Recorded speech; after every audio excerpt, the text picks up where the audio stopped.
Welcome to Chitra's cooking feast. வரப்போகிற இந்த விநாயகர் சதுர்த்திக்கு ஒரு டிஃப்ரெண்ட்டான வேர்க்கடலை பூரண கொழுக்கட்டை செய்யலாம். இந்த கொழுக்கட்டை நமக்கு ரொம்ப சாஃப்டாகவும் நல்ல டேஸ்ட்டாக இருக்கும். ஃப்ரெண்ட்ஸ், நம்ம சேனலை இப்போ தான் ஃபஸ்ட் டைம் பார்க்குறீங்கன்னா ப்ளீஸ் சப்ஸ்கிரைப் பண்ணிவிட்டு பாருங்கள். இப்போ வாங்க இந்த பூரண கொழுக்கட்டை நம்ம எப்படி செய்கிறதுன்னு வீடியோக்குள்ளே போய் பார்க்கலாம். இந்த கொழுக்கட்டை செய்கிறதுக்கு நான் பாஸ்மதி அரிசி 2 டேபிள் ஸ்பூன் அளவுக்கு எடுத்திருக்கேன். தண்ணி விட்டு நம்ம ஒரு 10 நிமிஷம் நல்லா ஊற வச்சுக்கலாம். பாஸ்மதி அரிசி தான் நம்ம ஊற வைக்கணுமான்னு கேட்டிங்கன்னா கண்டிப்பாக இல்லை. நம்ம நார்மலாக சாப்பாட்டு அரிசி கூட நம்ம ஊற வச்சுக்கலாம். இது ஊறட்டும். அடுத்தது ஸ்டவ் ஆன் பண்ணி ஒரு பேன் வச்சுருக்கேன். இதில் 1 கப் அளவுக்கு பச்சரிசி மாவு எடுத்திருக்கேன். நான் வீட்டில் அரைச்ச பச்சரிசி மாவு தான் எடுத்துருக்கேன். அதனால் ஒரு 5 நிமிஷத்துக்கு ஃப்ரை பண்ணிக்கிறேன். நீங்கள் கொழுக்கட்டை மாவு வாங்கினீங்கன்னா நீங்கள் ஃப்ரை பண்ண தேவையில்லை, நீங்கள் அப்படியே செய்யலாம். நான் பச்சரிசி அளந்து எடுத்துருக்கிற கப்பு பார்த்திங்கன்னா 1/4 கிலோ அளவு இருக்கும். ஒரு 5 நிமிஷத்துக்கு நல்ல வாசனை வர அளவுக்கு நம்ம வறுத்துக்கலாம். நம்ம தொட்டு பார்க்கும்போது நல்ல ஒரு வெதுவெதுப்பாக இருக்கும். அந்த சமயத்தில் நம்ம ஸ்டவ் சுவிட்ச் ஆஃப் பண்ணிவிட்டு இப்போ பார்த்திங்கன்னா ஒரு மிக்ஸி ஜார் எடுத்திருக்கேன். இதில் பூரணத்துக்கு நம்ம அரைச்சிக்கலாம். அரை முடி தேங்காய் எடுத்திருக்கேன். அடுத்தது 100 கிராம் அளவுக்கு வறுத்த வேர்க்கடலை எடுத்திருக்கேன். இப்போ இது உள்ளே சேர்த்துக்கலாம். 100 கிராம் அளவுக்கு உடச்ச கடலை எடுத்திருக்கேன். இப்போ அதுவும் சேர்த்தாச்சு.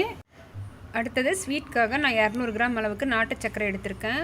பாதாம் ஒரு 10 to 12 எடுத்திருக்கேன். இது ஆப்ஷனல், இருந்ததுன்னா சேர்த்துக்கலாம், இல்லைனா ஸ்கிப் பண்ணிக்கோங்க.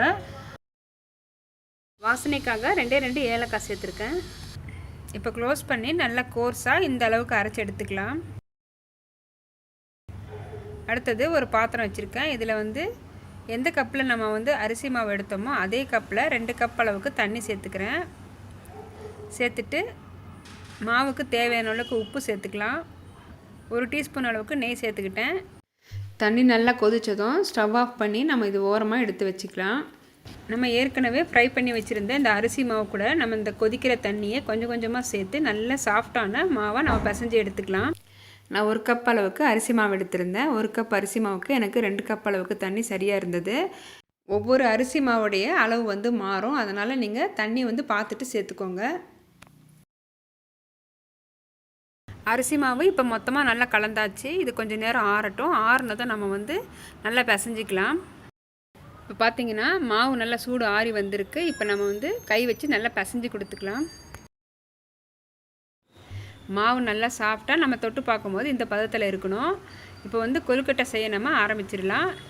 ஒரு வாழை இலை எடுத்திருக்கேன். கையில் கொஞ்சமாக நம்ம நெய் இல்லைன்னா எண்ணெய் தடவிக்கலாம். தடவிட்டு ஒரு சின்ன ரவுண்ட் ஷேப் பண்ணிக்கலாம். வாழை இலையிலையும் நான் கொஞ்சம் நெய் தடவிருக்கேன், ஒட்டாமல் வருது. அதுக்கப்புறம் நம்ம ஏற்கனவே ரெடி பண்ணியிருந்தேன் இந்த பூரணத்தை நடுவில் வச்சு இந்த கார்னர்ஸை நம்ம ஃபுல்லாகவே நம்ம க்ளோஸ் பண்ணிக்கலாம். அவ்வளோதான். இதே போல் எல்லாமே ரெடி பண்ணி எடுத்துக்கோங்க. வாழை இலை இல்லாமல் நம்ம கையிலையும் நம்ம எப்படி பண்ணுறதுன்னு நான் ஒரு தடவை உங்களுக்கு செஞ்சு காட்டுறேன் பாருங்கள். ரோல் பண்ணி நம்ம ஒரு கப் ஷேப்பாக செஞ்சு இதுக்குள்ளே நம்ம பூரணத்தை வச்சு நம்ம ஏற்கனவே செஞ்ச மாதிரி ஃபுல்லாகவே க்ளோஸ் பண்ணி ரவுண்ட் ஷேப்பாக பண்ணிக்கலாம். நமக்கு கையில் ஒட்டாமல் வரத்துக்காக நடுவில் நீங்கள் கொஞ்சம் ஆயில் இல்லைன்னா நெய் தடவிட்டு நீங்கள் ரெடி பண்ணும்போது கையில் ஒட்டாமல் வரும்.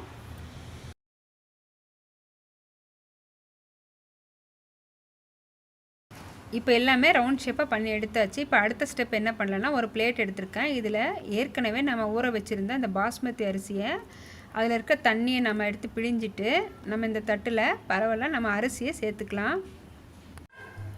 நம்ம ஏற்கனவே ரெடி பண்ணி வச்சுருந்த இந்த மாவை நம்ம இந்த அரிசியில் போட்டு நல்லா எல்லா பக்கமும் படுற மாதிரி நம்ம உருட்டி எடுத்துக்கலாம். நம்ம இது போல் செய்யும்போது அரிசி எல்லா பக்கமும் நல்லா ஒட்டி வரும். இப்போ இதே போல் நம்ம எல்லாமே செஞ்சு எடுத்துக்கலாம். இப்போ ஒரு பாத்திரத்தில் நான் தண்ணி ஊற்றி வச்சுருக்கேன். நல்லா தண்ணி கொதிச்சிருச்சு. இதுக்குள்ளே ஒரு வாழை இலை வச்சு நம்ம ரெடி பண்ணி வச்சுருந்த இந்த மாவு எல்லாமே உள்ளே வச்சு நம்ம க்ளோஸ் பண்ணிக்கலாம். ஒரு 10 நிமிஷத்துக்கு வேக வச்சு எடுத்துக்கலாம். 10 நிமிஷம் வேகட்டும். 10 நிமிஷத்துக்கு அப்புறம் நம்ம கொழுக்கட்டை எப்படி வந்திருக்குன்னு நம்ம பார்க்கலாம். இப்போ கொழுக்கட்டை பார்த்திங்கன்னா நல்லா வெந்துருச்சு. நம்ம கொழுக்கட்டை மாவுக்கு மேலே இருந்த அரிசியும் நல்லா சாஃப்டாக வெந்து வந்திருக்கு. நம்ம பாஸ்மதி அரிசி ஏற்கனவே ஊற வச்சு சேர்த்துருக்கிறதால நமக்கு அந்த ஆவிலேயே சாஃப்டாக நல்லா வெந்து வரும். கொழுக்கட்டை பாருங்கள், நமக்கு பார்க்கவே எவ்வளோ அழகாக இருக்குது டிஃப்ரெண்ட்டாக. எப்பவும் ஒரே மாதிரி நம்ம கொழுக்கட்டை செய்யாமல் இந்த மாதிரி டிஃப்ரெண்ட்டாக நீங்கள் ஒரு தடவை செஞ்சு பாருங்கள். இது ரொம்ப சாஃப்டாகவும் உள்ளே வச்சுருக்க அந்த பூரணம் ரொம்ப டேஸ்ட்டாகவும் இருக்கும்.